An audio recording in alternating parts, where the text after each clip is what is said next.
주후 384년 밀란의 한 정원에서 교회사에서도 획을 그을 만한 굉장히 중요한 회심의 사건이 일어났습니다. 죄의 비참함에 빠져서 고뇌를 하고 있던 한 사람에게 집 주변에서 놀고 있던 아이들의 노래소리가 들려왔습니다. 책을 들고 읽으라. 책을 들고 읽으라.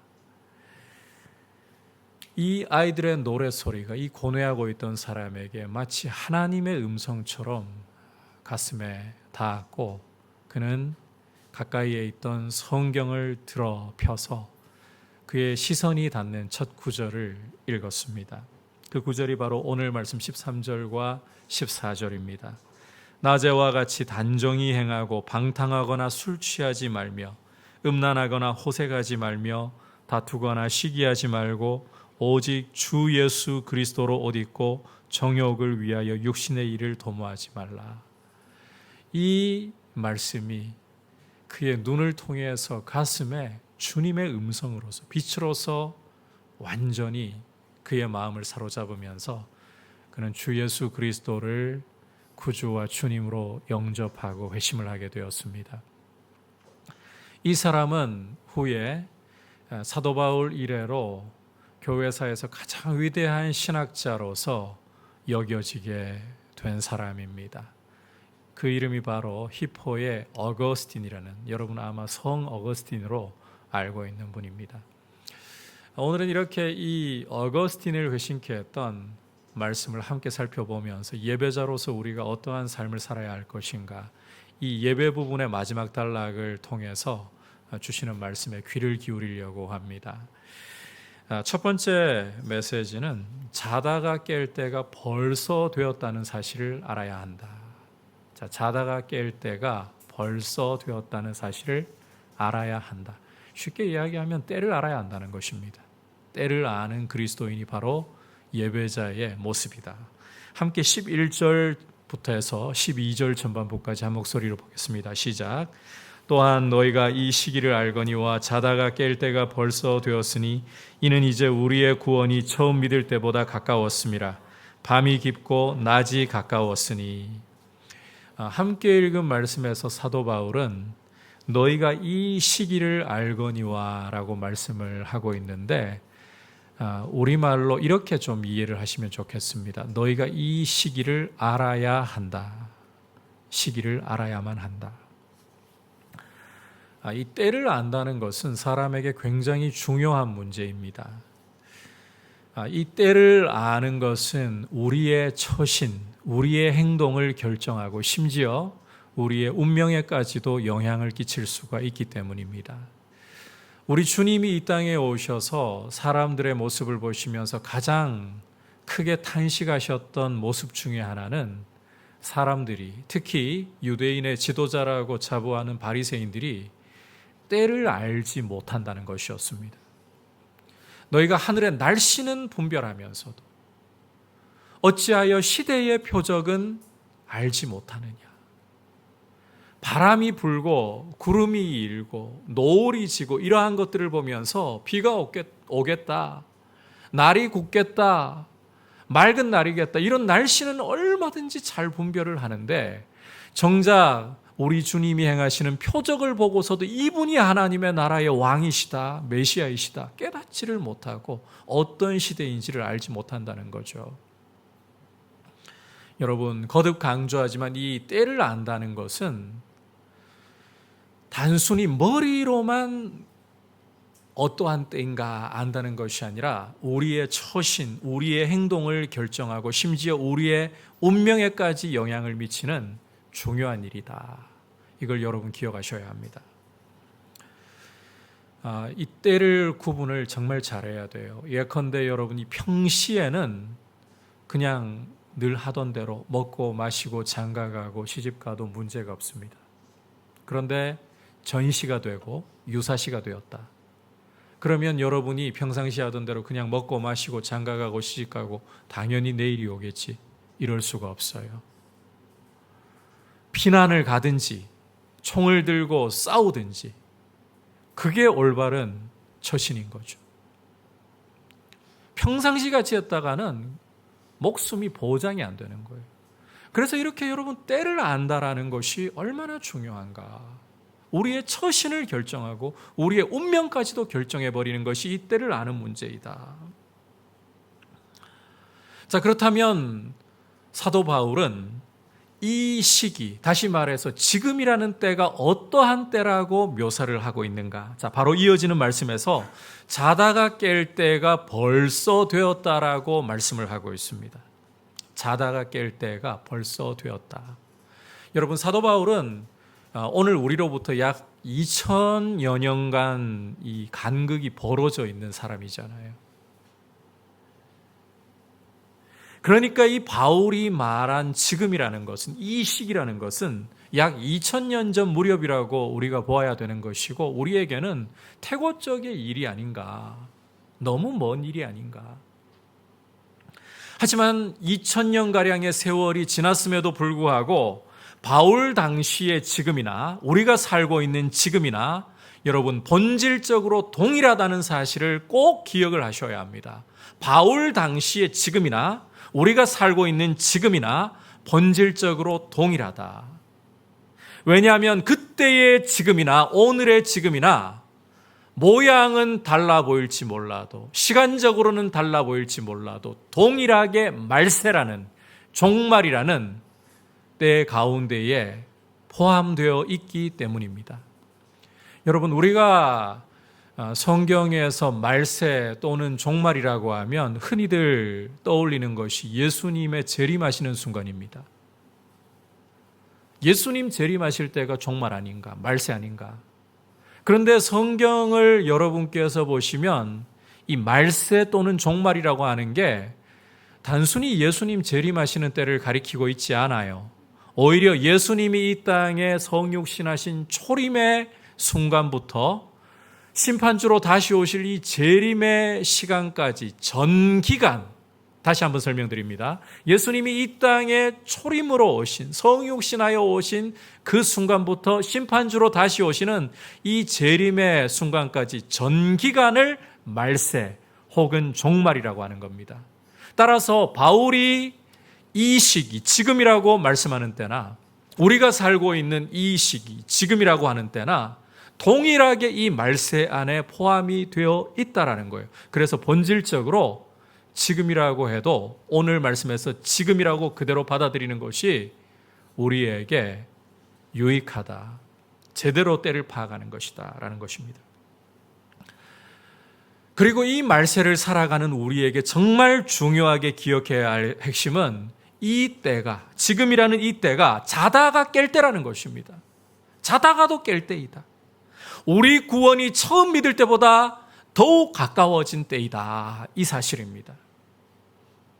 다시 말해 12절 전반부에서 보여주고 있는 것처럼 밤이 깊고 낮이 가까워진 때, 낮이 가까워진 때라는 거예요.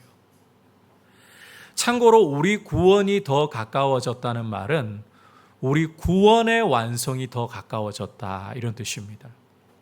우리가 예수님을 믿는 순간에 우리는 구원을 얻습니다. 하지만 우리가 얻은 구원은, 이미 얻은 구원은 구원의 완성이 아니에요. 구원 얻는 순간에 우리는 영적으로 응애하고 갓난아기처럼 새롭게 태어나는 거예요. 이렇게 태어난 우리는 구원을 완성하기 위해 계속 자라가야 되는 거예요. 이 구원의 완성이 언제 이루어지느냐? 바로 우리 주님이 이 땅에 강림하실 때, 재림의 순간에 이루어지는 것입니다. 자, 결국 우리가 살고 있는 이 지금이라는 때, 즉 말세라는 때가 오늘 말씀의 표현을 보자면 밤이 깊은 시간. 자, 밤이 깊은 시간이 우리가 살고 있는 지금 말세라는 때입니다. 그리고 낮이 도래하는 때가 언제냐? 우리 주님이 재림하시는 때이다. 낮이 도래하는 때가 우리 주님이 재림하시는 때이다. 이 때를 아는 게 너무너무 중요하다는 거예요. 우리의 처신이 나오니까, 우리의 행동이 나오니까, 결국 우리의 운명까지도 여기에 달려있는 것이니까 여러분, 지금이야말로 자다가도 깰 때라는 사실을 기억하십시오. 우리의 구원이 처음 믿을 때보다 더욱 가까워졌고 우리 주님이 다시 오실 날이 가까워진 때라는 것을 기억하고 계십시오. 이제는 밤이 깊었고 낮이 가까웠다. 이 사실을 기억하면서 때를 분별할 줄 아는 지혜로운 모습으로 서 있어야 합니다. 여러분, 이 때를 안다는 것은 정말 큰 은혜입니다. 앞서 우리 주님이 이 땅에 오셔서 가장 크게 탄식하셨던 일들 중에 하나가 사람들이 날씨는 분별해도 때를 분별하지 못하는 것 때문이라고 했잖아요. 그처럼 이 때를 분별한다는 것은 우리 주님이 보시기에도 참 복된 일이에요. 그리고 이것이 복될 수밖에 없는 이유는 이 때를 분별하는 지혜, 이 때를 분별하는 지식은 우리 육신으로는 못 가집니다. 우리 육신의 지혜와 능력으로는 이 땅에 눈에 보이는 것들만을 추구하고 썩어질 것들에 목숨을 걸고 우리 주님이 강림하신다는 것에 대해서 아예 생각을 못해요. 그래서 이 때를, 지금이라는 때가 주님 오실 날이 가까웠다, 밤이 깊고 낮이 가까웠다, 이걸 분별한다.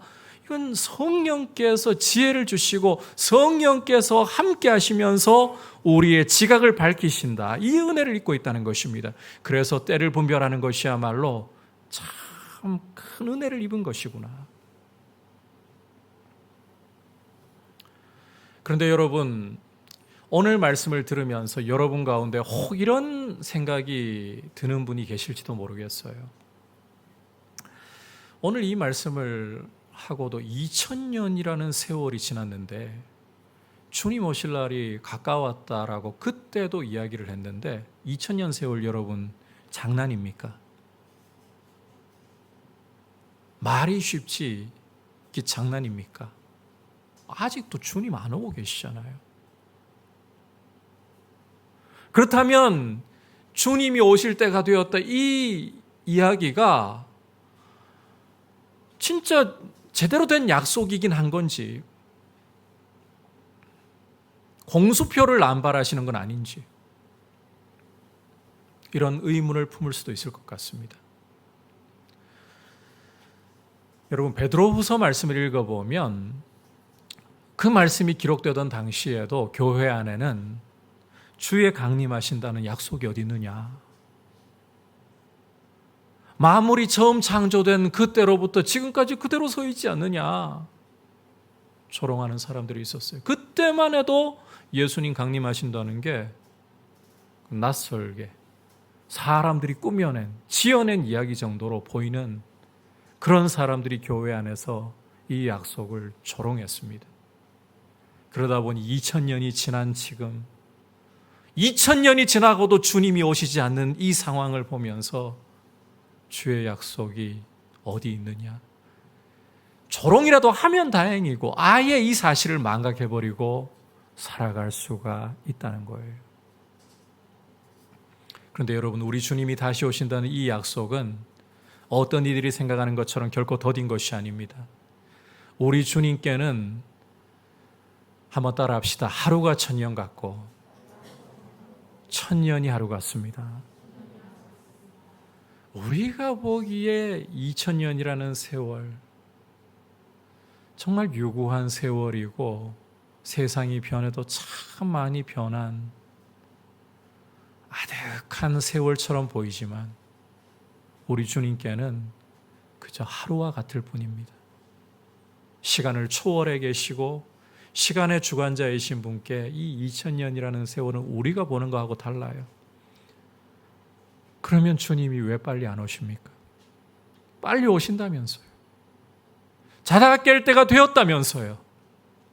여러분, 그 이유는 우리 주님이 한 사람이라도 멸망하지 않고 다 구원에 이르기를 간절히 바라시기 때문에, 바로 그 이유 때문에 우리 편에서 볼 때 더디 오시는 것입니다. 우리 주님의 강림하심은 밤의 도적처럼 불식간에 찾아오십니다.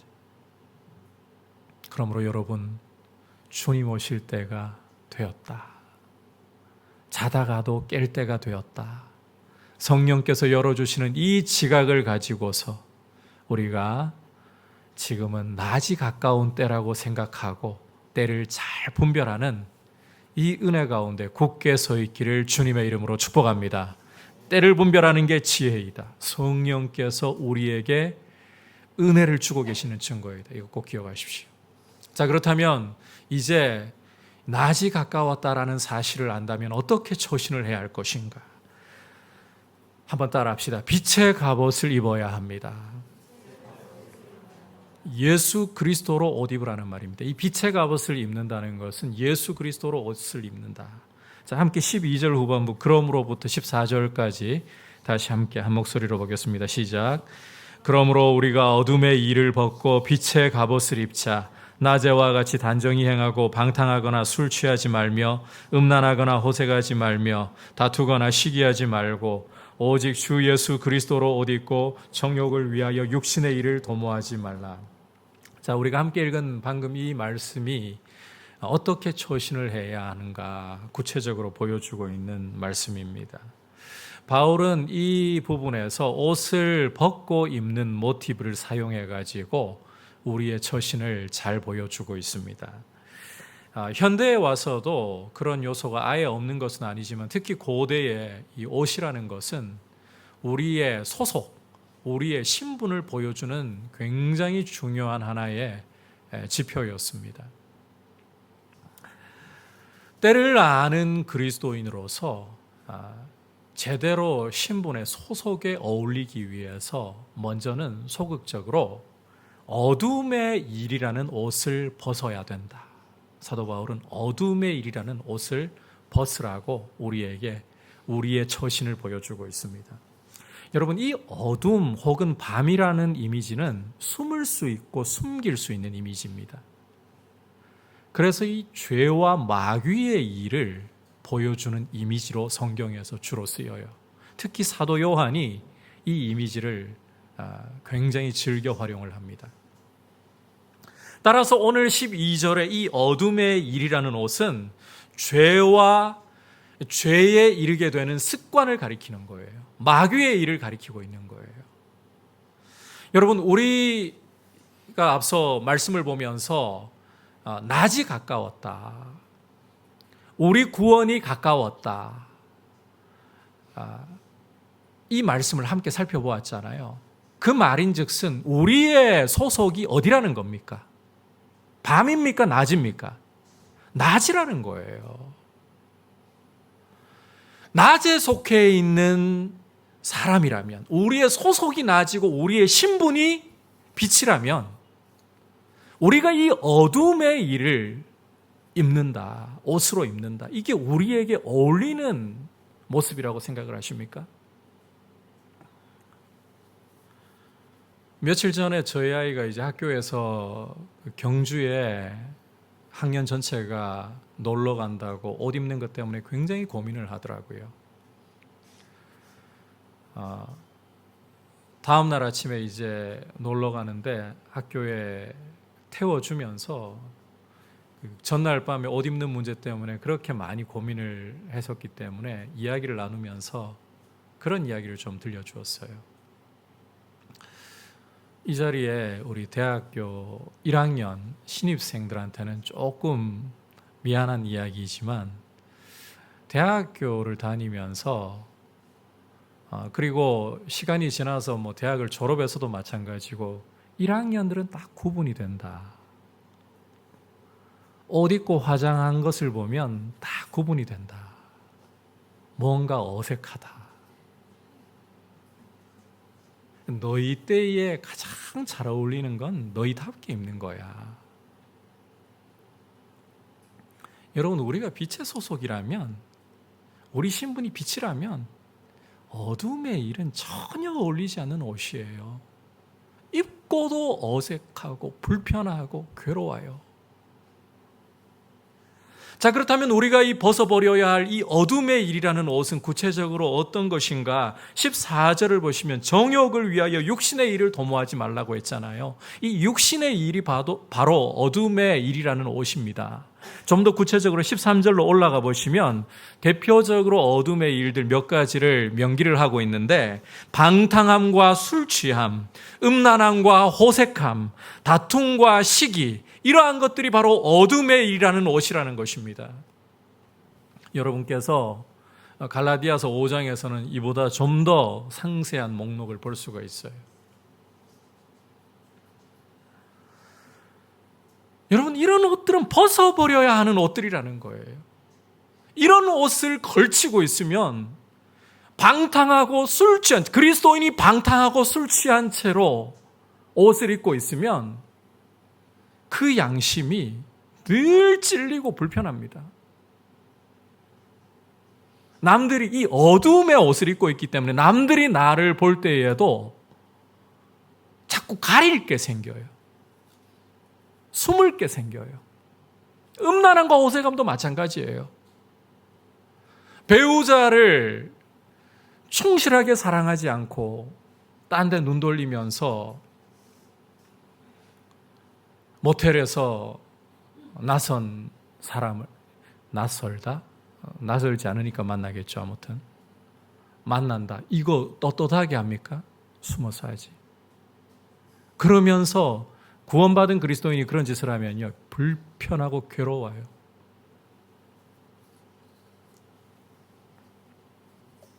안 어울린다는 거예요. 이런 옷들을 벗어버리라. 그런데 또 이런 의문을 가지실 수도 있을 것 같아요. 빛의 자녀이고 빛의 소속이라면 이런 일을 안 저지르는 게 마땅하지. 그런데 여러분, 우리가 아무리 빛의 자녀로 거듭났고 구원받았다 해도 이 죄악 세상에서 시민으로서 살아가고 있는 한 우리는 죄악의 발이 담궈지지 않을 수가 없습니다. 아직은 우리가 이 밤이라는 시간을 살아가고 있습니다. 죄와 마귀의 권세가 활개치는 이 세상을 살아가고 있다는 말이에요. 실제로 지금 우리가 살고 있는 이 세상은 마귀가 왕노릇하면서, 이 세상 신노릇하면서 우리를 죄와 사망의 길로 끌어가려고 하는 몸부림을 치고 있는, 우리 멸망시키지는 못해도 넘어뜨리려고 하는 그런 세상입니다. 이런 세상 속에 우리가 살고 있기 때문에 우리의 발은 죄로 더럽혀질 수 있습니다. 어둠의 일들을 우리도 모르는 사이에 입어버리는 이런 짓을 우리는 저지를 수 있다는 거예요. 따라서 우리는 주님이 오시는 날까지 이 어둠의 일이라는 옷을 계속해서 날마다 벗어내야 되는 거예요. 다시 말해서 회개를 통해서, 날마다 회개를 통해서 우리도 모르는 사이에 우리가 입고 있는 이 어둠의 일이라는 옷을 자꾸만 벗어 던져야 된다. 여러분, 그리스도인은 주님 오시는 날까지 회개를 멈추지 말아야 합니다. 십자가 앞에 나아가서 날마다 우리 자신을 돌아보면서 우리 속에 우리도 모르는 사이에 파고든 죄에 이르는 습관을 살피면서 그것을 주님 앞에 자복하고 십자가의 보혈로 씻는 그 죄를 버리는 작업을 꾸준히 해야 된다는 거예요. 회개는 우리가 어둠의 일을 벗는 정말 중요하고 필수적인 일입니다. 여러분, 회개가 때로는 굉장히 힘듭니다. 회개하려고 하면 우리 자아와의 굉장한, 뒤에서 조금 더 이 부분 다루겠지만, 저항을 직면하면서 이 문제를 다루어야 돼요. 숨기고 싶어하고 변명하고 싶어하고 피하려고 하는 자. 그렇기 때문에 이 회개라는 것은 여러분의 지혜와 여러분의 실력 가지고 할 수가 없어요. 하나님의 말씀 앞에 귀를 기울이면서 그 비친 말씀이 내 마음을 비추어 주어야 내 속에 은밀하게 숨어있는 죄를 내가 볼 수가 있어요. 죄에 이르게 하는 습관들을 우리가 분별해낼 수가 있는 거예요. 성령께서 하나님의 말씀인 성경을 여러분들에게 가르치시고 깨닫게 하셔서 그 빛이 여러분의 마음 깊은 곳을, 은밀한 곳까지 들추어내어서 여러분의 마음 속에 숨어있는 죄악들, 죄에 이르게 하는 악한 습관들을 끊어낼 수 있기를 주님의 이름으로 축복합니다. 그리고 여러분, 우리가 회개할 때는 다윗과 같이 해야 돼요. 다윗에게서 우리가 회개의 정말 중요한 한 모습을 볼 수가 있는데, 우리가 사무엘하 12장과 다윗의 대표적인 회개의 시인 시편 51편을 읽어보면 동일하게 이런 말을 다윗이 하는 것을 들을 수가 있습니다. 내가 주께만 범죄하였나이다. 우리가 인간적으로 이 말씀을 보자면 납득이 안 됩니다. 바세바를 데려다가 범했잖아요. 그리고 임신 사실을 감추기 위해서 그 남편, 그것도 너무나도 충성된 신하였던 우리아를 전장에서 불러다가 아내와 동침하게 해서 은폐하려고. 그런데 이게 수포로 돌아가니까 우리아를 죽이려고 하는 음모가 담겨있는 서신을 우리아 손에 들려가지고 전장으로 되돌려 보내고 암몬의 손에 죽게 하는 이런 짓을 다윗이 저질렀잖아요. 그런데 어떻게 내가 주께만 범죄하였나이다, 이 말이 옳은 것입니까? 인간적으로 보면 이 말이 잘 납득이 안 되고, 다윗이 사람에게 저지른 잘못에 대해서는 회피하려고 하는 건가, 이런 오해까지도 할 수 있을 것 같습니다. 그런데 여러분, 다윗이라는 사람의 신분도 생각해 보면 이게 놀라운 고백입니다. 지금까지 다윗이 이스라엘에 베푼 선정을 생각해 보면 신하들, 백성들, 다윗의 그 잘못 덮어주고 눈 감아줄 수 있습니다. 어떤 왕이 다윗처럼 이렇게 나라를 공의와 진리로 잘 다스린단 말인가? 하나님의 통치를 이렇게 잘 구현해낼 수 있단 말인가? 그러니 이 문제 한번 덮고 넘어가자. 만조백관은 그렇게 눈 감아줄 수 있습니다. 백성들도 눈 감아줄 수 있습니다. 그런데 다윗은 그렇게 자신을 눈 감아주는 사람들의 시선, 사람들의 덮어줌이 중요한 게 아니라 내가 주께는 범죄하였습니다. 사람들이 나를 눈 감아주고 내 죄에 대해서 덮어줄지라도 그럼에도 불구하고 나는 하나님 앞에서는 피할 수 없는 죄인입니다. 이 고백이 내가 주께만 범죄하였나이다, 이 뜻이에요. 여러분, 회개는 변명하거나 궁색하게 우리의 잘못을 덮으려고, 예를 들어가지고 그 음란물을 보잖아요. 왜 갑자기 부끄러워지시나요? 음란물을 보잖아요. 그러고 나면 이 회개를 해야 되는데, 정말 양심이 보들보들한 사람은 주님 앞에 이것도 주님 영적으로 간음을 저지른 것입니다, 바로 자복하고 회개할 수 있습니다. 그런데 이게 마음이 좀 뻔뻔해져 있으면 어떤 생각 가질 수 있는가 하면, 내가 다른 사람과 몸을 섞었나요? 이게 그나마 안전장치 아닌가요? 오히려 뻔뻔하게 변명하려고 하는 거예요. 큰 죄, 작은 죄 구분하려고 하는 거예요. 욕을 했어요. 미워했어요. 그러면 하나님 앞에서 우리는 변명하려고 합니다. 내가 죽였나요? 두들겨 팼나요?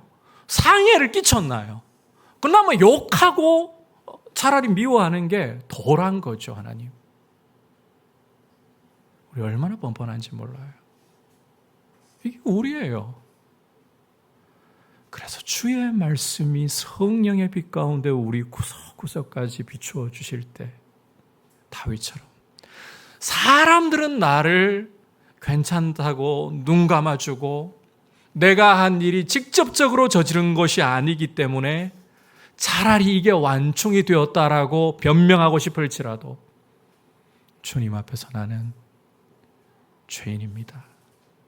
오히려 겸손히 고백하면서 주님의 보혈만이 나를 깨끗하게 하십니다, 이렇게 하나님 앞에 우리 마음을 돌아보고 씻는 회개로 어둠의 일을 벗어낼 수 있기를 축복합니다. 아울러 거기에서 멈추지 말고 이게 진짜 중요합니다. 우리는 적극적으로 한 걸음 더 나아가서 따라합시다. 빛의 갑옷을 입어야 합니다. 빛의 갑옷을 입기 위해 우리는 어둠의 일이라는 옷을 벗어내는 거예요. 달리 표현하자면 의롭고 거룩한 삶을 살기 위해서 옷을 입어야 한다는 것입니다. 참고로 여러분, 여기에서 사도 바울이 우리가 입어야 할 옷에 대해서 빛의 옷이라고 부르지 않고 빛의 뭐라고? 갑옷이라고 부르는 것을 눈여겨보셔야 돼요. 자, 이것은 우리가 어둠의 일을 벗는 이 회개, 다시 말해서 죄에서 돌이키고 빛의 소속으로 우리 자신을 다시금 되돌려 놓는, 되새김질하는 이 일이, 그리고 빛의 갑옷을 입는 일이 그냥 되는 일이 아니다. 이것은 싸움이고 전쟁이다. 이 사실을 우리에게 선명하게 잘 보여주고 있습니다. 여러분, 쉽게 편안하게 싸우지 않고도 의와 거룩을 이루어낼 수 있는 비결이 있다. 이런 말에는 귀도 기울이지 마시기를 바랍니다. 우리가 회개하고 우리가 빛의 갑옷을 입어 의와 거룩을 이루어내는 이 일은 마귀와 세상과 우리 육체와의 싸움이라는, 전쟁이라는 이 과정을 거치면서 가는 거예요. 여러분, 앞서 제가 이 회개에 대한 이야기하면서 말씀드렸잖아요. 우리 속에는 얼마나 교활하고 얼마나 요리조리 미꾸라지처럼 피해 다니려고 하는, 변명하려고 하는 우리 자아의 모습이 있는지 모른다고. 하나님 앞에서 할 수 있으면 우리는 피해가면서 우리 죄를 요리조리 변명하면서 그거 붙잡아가지고 주님 앞에 거꾸로 뜨리는 이 싸움이 필요해요. 회개에. 우리가 빛의 갑옷을 입고 의와 거룩을 이루고 살아가려면 마귀의 이 회개하고 난 후에도 여러분, 죄가 우리에게 안 찾아옵니까? 죄의 유혹이 없습니까? 아니요.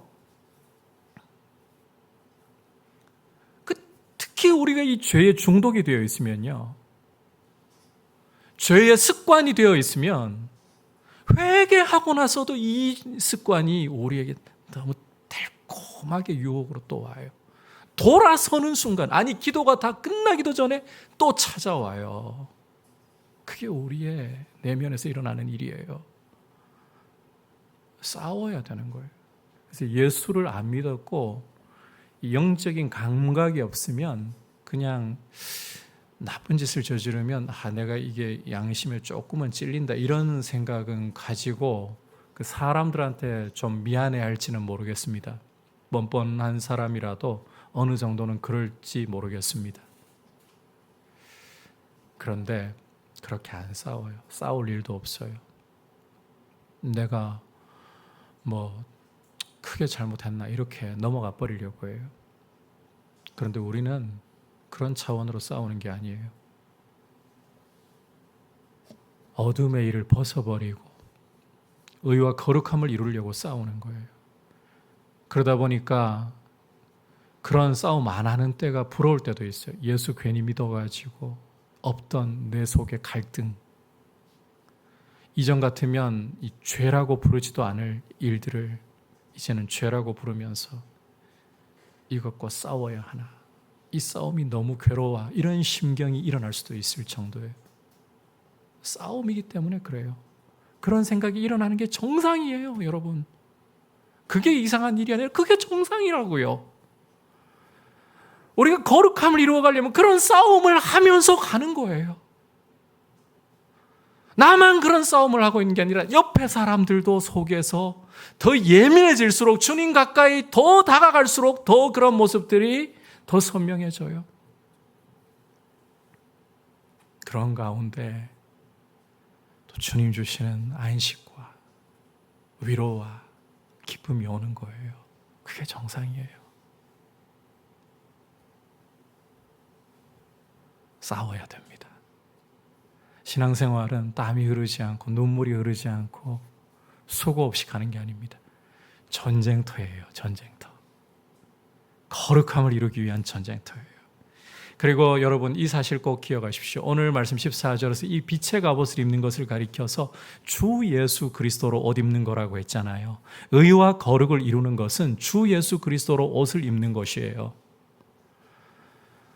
이게 굉장히 중요한 의와 거룩의 개념이라는 거 여러분 오늘 이 시간 꼭 좀 기억하시기 바랍니다. 우리 그리스도인들에게 있는 오해 중에 하나가요. 의롭고 거룩한 사람이 된다라는 게, 의와 거룩을 이룬다는 게 좋은 사람, 친절한 사람, 따뜻한 사람 된다, 이런 생각이 우리도 모르는 사이에 박혀 있는 것 같아요. 근데 여러분, 예수 안 믿어도 성품 좋고 친절하고 따뜻한 사람 얼마든지 있습니다. 예수를 안 믿어도 얼마든지 세상이 의인이라고 부르는 사람들 충분히 있습니다. 서울 강남에 갑작스럽게 닥쳐온 폭우로 인해 가지고 물바다가 되었을 때 여러분 뉴스에 등장했던 두 분 기억나시죠? 그 중에 한 분은 이 도로가 침수되는 걸 보고서 집에도 들어가지 않고 밤새도록 배수구를 계속해서 치웠잖아요. 그리고는 그냥 호련히 사라졌잖아요. 찾아내서 인터뷰하려고 할 때에도 그냥 내가 할 수 있는 일, 내가 하려던 일을 했던 것뿐입니다. 그분이 예수를 믿는 분인지 아닌지는 잘 모르겠어요. 안 믿는 분이라면 그분 참 착한 분이에요. 좋은 사람인 거예요. 그러면 여러분 이게 의고 거룩이냐 하는 것입니다. 우리는 착하고 성품 좋고 친절한 것을 의와 거룩의 지표로 두는 경우가 많습니다. 남들이 무언가를 요청할 때 예스맨이 되어주는 것을 마치 의와 거룩으로 생각할 때가 종종 있곤 하다는 것입니다. 그런데 여러분, 사람에게 예스맨이 되는 것이 의와 거룩을 이루어가는 모습이 아니라, 잘 들으십시오, 예수맨이 되는 것이, 이 월드플레이처럼 그냥 느껴질지 모르시겠지만 예수맨이 되는 것이 진정한 의와 거룩의 모습이어야 한다는 거예요. 남들에게 그냥 예스라고 하는 친절한 사람이 아니라 거절할 때는 거절할 줄도 알아야 돼요. 오해하지는 마십시오.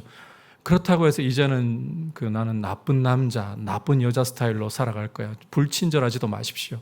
그런 이야기 하고 있는 게 아니잖아요, 본질적으로. 누구에게든지 그냥 맞춰주는 예스맨 되지 말라는 거예요. 그게 의와 거룩의 모습이 아니라는 거예요. 거절할 때는 거절해야 돼요.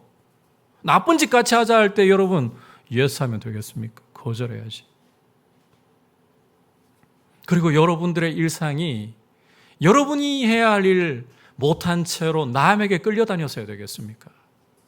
그럴 때는 노라고 해야죠. 의와 거룩의 모습은 친절하고 착한 모습이 아니라 예수로 옷 입는 예수맨이 되는 거예요. 자, 그렇다면 이 예수맨이 된다는 게, 예수로 옷 입는다는 게 어떤 모습을 갖추어야 되는 것이냐, 예수님 닮은 모습이 무슨 모습이냐, 핵심이 이거예요. 하나님의 말씀 앞에서 죽기까지 복종하는 모습이에요.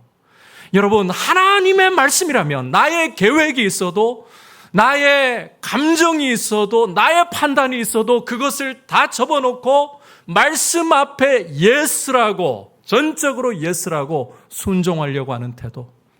우리 주님이 보여주신 모습이 바로 그거잖아요. 여러분, 우리 인간적으로 생각을 해본다면 성부와 성자와 성령 삼위께서는 본질적으로 하나님으로서 동등하신 분들입니다.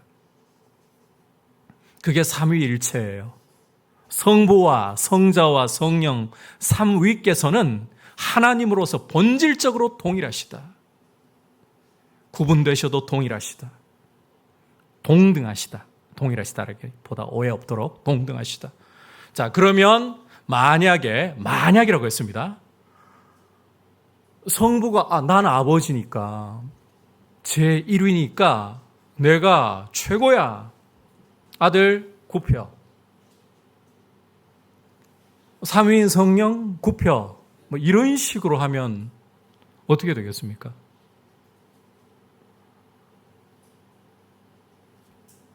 세상 질서인 거예요.